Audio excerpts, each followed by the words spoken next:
hari mwene data umwe muri ino minsi rwose mwaramwose mushyiraho umuriro mwinshi, ndavuga niyo mubanza mukumva message yose yarakomeretse kabisa, arangije mwongeramo ibindi bikomere.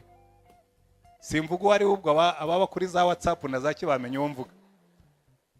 Nyamara uriya mwene data buriya mu bantu nemera muri uyu mujyi jewe ndamwemera, ni umukozi w'Imana pe, kuko ibyo barega abandi n'ibyo bamubeshyera ntabyo akora rwose. Reka wenda muvuge no mwizina na recording ntimuyikureho, nta kibazo kirimo.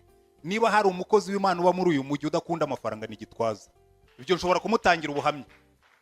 Niba hari umukozi w'Imana utajya mu tucafu twa tundi tw'inzangano z'imbura mumaro, Gitwaza abamo. Niba hari umukozi w'Imana wuzura umwuka, jewe nemera Gitwaza aba mu bimbere. Ariko abantu baramwose